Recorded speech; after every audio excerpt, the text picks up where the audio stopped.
Hello mga kalabs! Kumusta po kayo? Kaninang hapon po pala ay nagpunta nga po ako kay Nanang para po batiin siya ng happy birthday. Birthday po kasi ni Nanang ngayong araw. Hindi ko na nga po siya nabati kaninang umaga mga kalabs dahil hindi ko nga din po siya nakita nung pumasok ako sa school.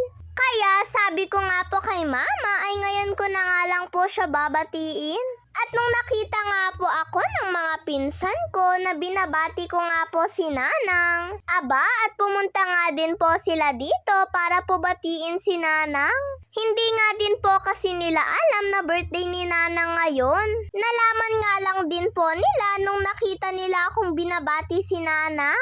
At habang yumayakap nga po sila kay Nanang ay kinakantahan pa nga po nila ng happy birthday. Eto nga at tuwang-tuwa naman po si Nanang oh. Niloloko pa nga po siya dyan ni Mama na magpabihon naman daw po siya. Kaso lang sagot nga po ni Nanang ay wala naman daw po siyang pambili ng bihon. Pero niloloko nga lang po siya ni Mama mga kalabs. Ang hindi niya nga po alam ay nag-ambag-ambag nga po sila Mama ng mga pagkain para po sa kanya. Hindi nga din daw po nila ito sinabi kay Nanang para daw po surprise. At eto nga pong palabok ang share ni Mama. Pag-uwi nga po ni Papa ay naghahanap nga po siya ng pagkain dahil nagutom nga daw po siya. Kaya pagkatapos nga pong magluto ni Mama ay sinandukan niya nga po si Papa ng konting palabok. Konti nga lang daw po yung kakainin ni Papa, baka daw po kasi hindi na siya makakain mamaya sa mga handa ni Nanang. At eto nga mga kalabs, dadalhin na rin po namin itong palabok sa bahay nila Nanang. Katabi lang din naman po ng bahay namin yung bahay nila Nanang. Dalawa nga po kami ni Mama yung nagbitbit, sa akin nga po yung isa at sa kanya naman po yung isa. Pagdating nga po namin dito sa bahay nila Nanang ay nandito na rin po pala yung mga ibang pagkain. May nag-share nga po ng bihon, spaghetti, pansit, at saka po sopas. At syempre, hindi nga din po mawawala itong cake ni Nanang. 77th birthday na rin po pala ni Nanang namin ngayong araw. At hinahanda na nga din po ni Lola yung iba pang kailangan. Ayan nga at tinawag na nga din po nila si Nanang mga kalabs. Pero bago nga po siya pumasok dito, ay nagmano nga lang po muna sa kanya si Lolo, pati po sila Lola. Hindi pa nga po alam ni Nanang eto pong surprise nila para sa kanya. Ayan na nga po yung mga handa ni Nanang. Tapos mga kalabs, pagkapasok niya nga po dito ay parang nagulat nga po siya. At na-surprise nga po siya mga kalabs. Tahimik nga lang po yan si Nanang pero alam po naming sobrang saya niya. Tapos inabot na nga din po ni Sander yung pera ni Nanang. Si Mama niya nga lang po yung gumawa nitong design. Ang wish ko nga lang po kay Nanang ay sana mas humaba pa yung buhay niya. Para po makasama pa po namin siya hanggang paglaki namin. Ayan nga at nagpipigil nga lang po si Nanang sa tuwa niya dyan. Kami-kami lang din naman po na magpapamilya at magkakamag-anak yung nandito. Kahit konti nga lang po itong handa ni Nanang ay masaya na nga po kami dahil napasaya namin siya. At eto nga kinakantahan na rin po namin si Nanang. Happy birthday, happy birthday, happy birthday, Nanang. Happy birthday, Nanang. Lakas! Happy birthday, Nanang.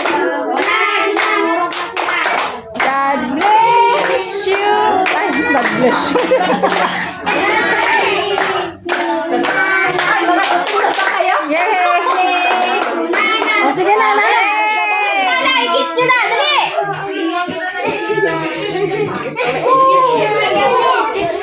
Uy, punta ka na doon! Ba't hindi ka nakasali? Dapat po! Ah, ano ni Adrian? Oops! Ah, nanang, blow the candle! Nay, bulog na, kendali, bulabit na tango. Dali, oh! Nay, blab-blab sila sila tulowin.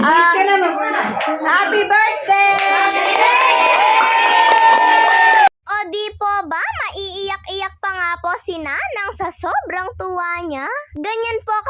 mag-appreciate si Nanang. Maliit man po o malaki ay sobrang pasasalamat niya na nga po. Hindi man po mayaman yung pamilya namin, pero sa totoo lang ay mahal na mahal po namin si Nanang. Yun din naman daw po yung gusto niya, yung minamahal lang siya. At pagkatapos nga po namin siyang kinantahan ay nagsikain na nga din po kami. Buhat-buhat pa nga po muna ni Lola si Baby dahil kumukuha pa nga po si Nanay ng pagkain.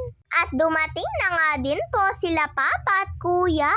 At nakakuha na rin po pala ako ng pagkain ko. Spaghetti nga po muna yung inuna kong kinuha.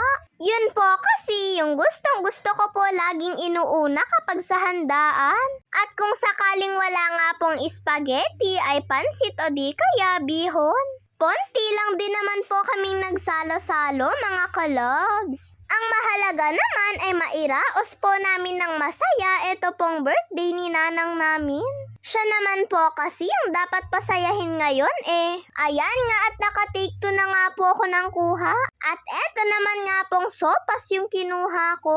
At kumuha na nga din po si Papa pati po si Kuya ng pagkain nila. Sabi nga po ni Mama ay kumain na nga daw po sila ng madami dahil hindi na nga daw po nakapagluto si Mama. At nung bandang huli na nga po, eto at hinihiwa na rin po ni Lolo yung cake. Eto pa man din po yung kanina ko pang hinihintay, lalo na chocolate flavor. At kumuha na nga din po si Mama ng tig-isang hiwa namin ni Kuya. Happy birthday po sa'yo, Nanang. Sana po ay napasaya ka namin. At maraming salamat po sa inyo, Lord. God bless to all mga kalabs.